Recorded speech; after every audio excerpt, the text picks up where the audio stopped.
Jason Carter sat in the dimly lit interrogation room, his hands cuffed and resting awkwardly on the cold metal table. The fluorescent lights above buzzed faintly, creating a low, insistent hum that felt like it was crawling under his skin. The air in the room was thick, heavy with tension. He couldn't quite shake the feeling that something wasn't right, that he had somehow walked into a trap, even if he had nothing to hide. His brown hair was tousled, his face pale, the bags under his eyes betraying a restless night.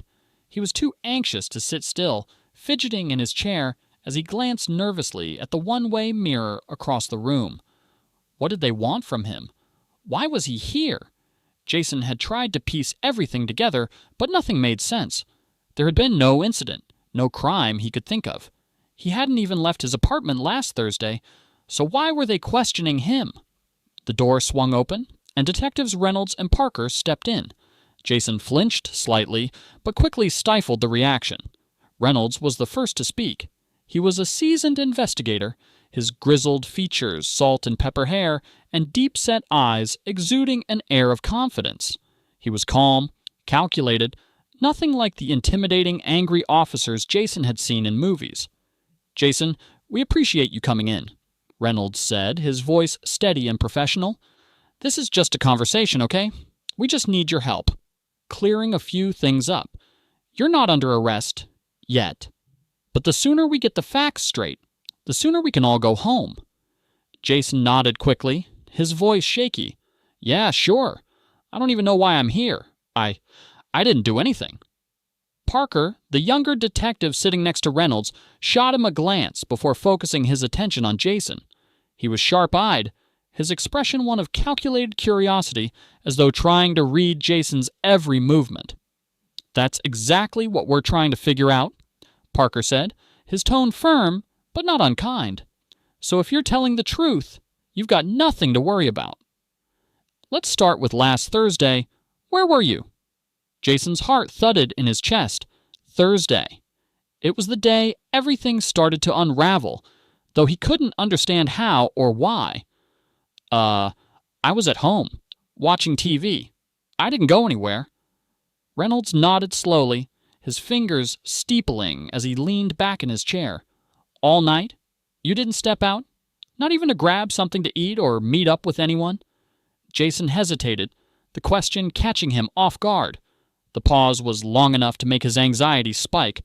"No, I was home. Alone." Reynolds's eyes didn't leave Jason's face. He was assessing every word, every movement. It was clear that he wasn't convinced. "Are you sure? Not even for a minute?" Jason fidgeted in his chair, suddenly feeling the weight of the question pressing down on him. "Yeah, I had a few beers, watched some shows on Netflix, just relaxed." The detective's eyes narrowed slightly. He wasn't letting up. "You're sure you didn't leave your apartment at all?" Jason swallowed hard. "Yeah, sure. I didn't go anywhere." His words began to feel hollow, even to himself. Reynolds' gaze held steady, but the air in the room seemed to grow heavier. Jason felt as though the walls were closing in on him. The detectives were not taking his word for it, and their silence was suffocating. For a long, tense moment, neither of them spoke, and Jason was left with his own racing thoughts, the thrum of his heartbeat reverberating in his chest. Then Parker broke the silence, his voice sharp. "We have a witness who saw your car near Maple Creek that night. That's where the body was found." Jason's stomach lurched. His eyes flicked to the photo Parker slid across the table. A grainy shot of a dark sedan parked in front of a wooded area. Maple Creek.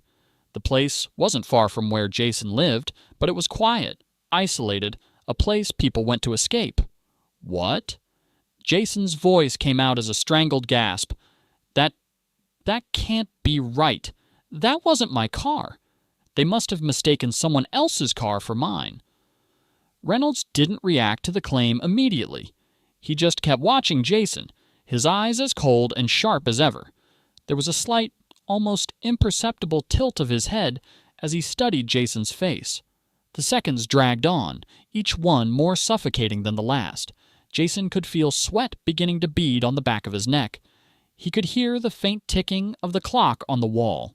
each tick a sharp reminder of how much time he was wasting. He couldn't figure out why they were after him. He didn't know what to say. Parker slid another photograph in front of him, this one more damning. It showed a muddy trail leading down to the creek, tire tracks clearly visible in the dirt. Jason's stomach twisted. "These tire tracks," Parker said, tapping the photo with a finger. "They match the tread pattern of your car."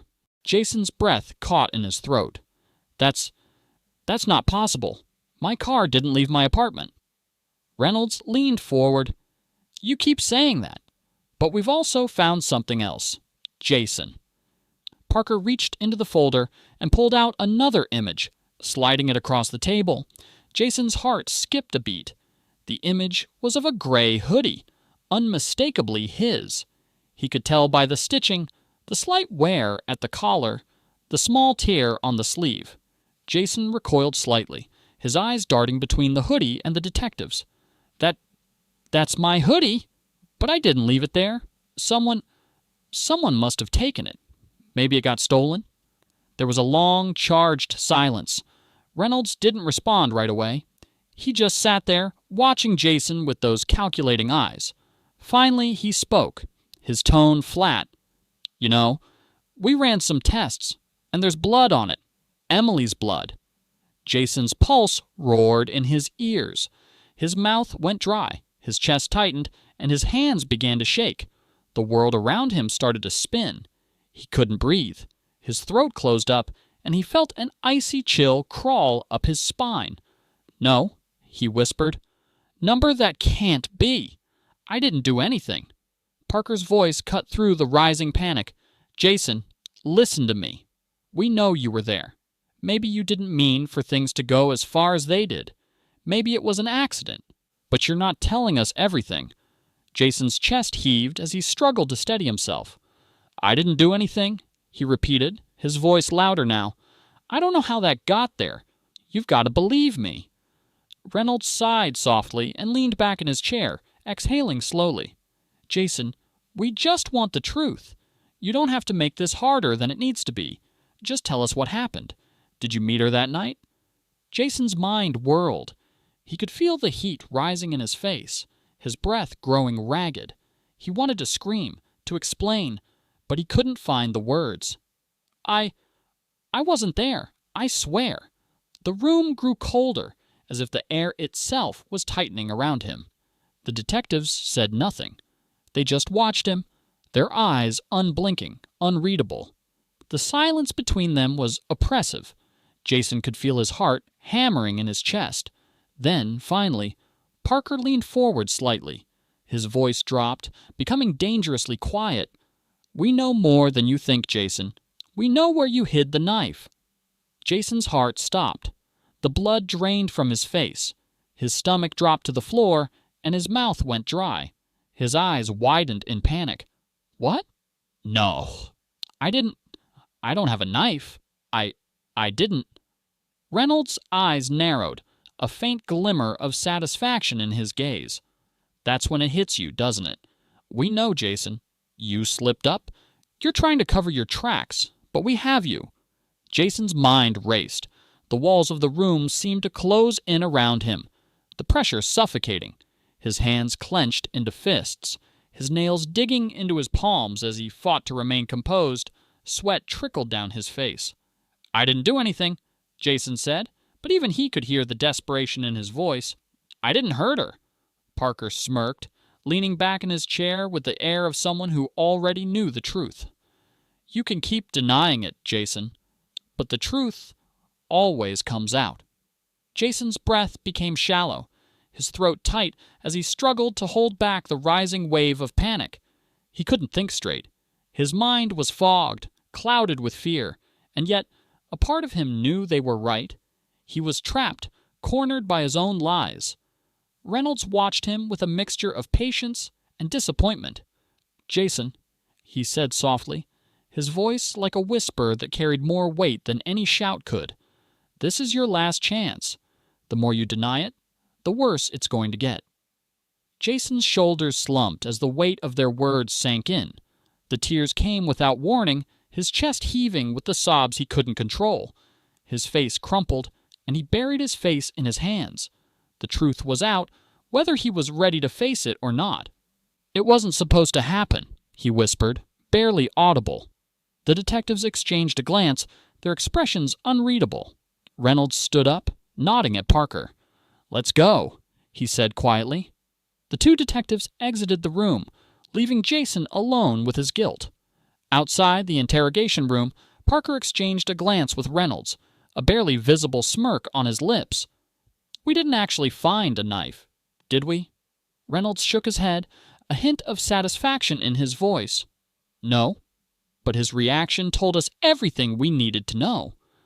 The detectives walked down the hallway, their voices fading as the camera lingered on Jason's devastated face. The screen slowly faded to black, and the sound of Jason's labored breathing echoed through the empty room.